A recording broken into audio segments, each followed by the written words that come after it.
আজ আপনাদের সাথে শেয়ার করছি ডিমের ডেভিলের রেসিপি। ডিমের ডেভিল কিন্তু আমাদের সবারই খুব প্রিয়।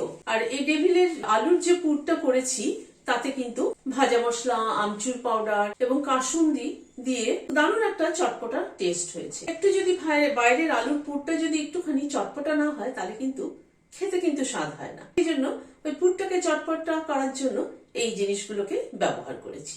চলুন তাহলে দেখতে থাকি। ডিম সেদ্ধ করে মাঝখান থেকে কেটে নিচ্ছি, নুন ছড়িয়ে দিচ্ছি, গোলমরিচের গুঁড়ো ছড়িয়ে দিচ্ছি, ডিমগুলোর মধ্যে মাখিয়ে নিচ্ছি, সাদা তেল দিচ্ছি, দুটো বড় সাইজের পেঁয়াজ কুচি করে নিয়েছি সেটা দিয়ে দিলাম।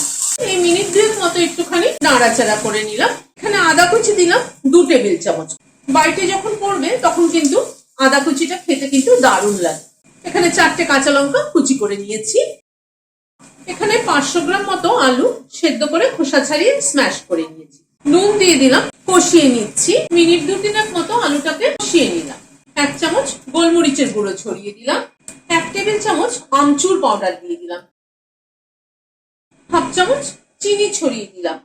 ভাজা মশলার একটা গুঁড়ো দিচ্ছি, এটা জিরে, ধনে, মৌরি আর শুকনো লঙ্কা শুকনো তাওয়ায় ভেজে গুঁড়ো করে রাখি। 1.5 চামচ মতো দিলাম, মিশিয়ে নিচ্ছি।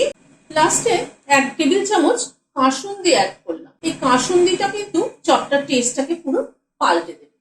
কাসুন্দিটাকে মিশিয়ে দিচ্ছি। এই কাসুন্দিটা মেশানোতে কিন্তু গতানুগতিক এক টেস্ট থেকে কিন্তু একটু আলাদা রকম হয়। গ্যাসের ফ্লেমটাকে বন্ধ করে দিয়ে এটাকে একটা প্লেটে তুলে নিচ্ছি।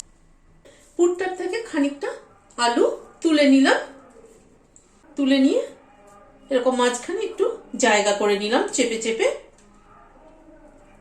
একটা ডিম এর অর্ধেকটা পোর্শন এভাবে বসিয়ে দিলাম।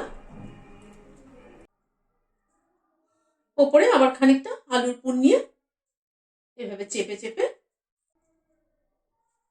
গোল করে দিলাম। এভাবে সব ডেভিলগুলোকে গড়ে নিচ্ছি।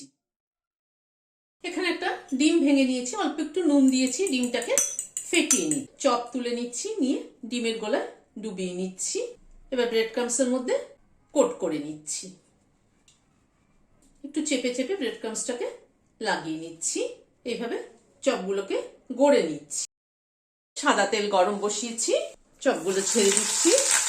চপগুলোকে গড়ে আমি ঘন্টাখানেক মতো ফ্রিজে রেখে দিয়েছিলাম। তাতে হয় কি, ক্রাম্বসটা ভালো সেট হয়ে যায়। ভিডিওটা যদি ভালো লেগে থাকে তাহলে লাইক এবং সাবস্ক্রাইব করার অনুরোধ রইল। আজ তাহলে এখানে শেষ করছি। নমস্কার।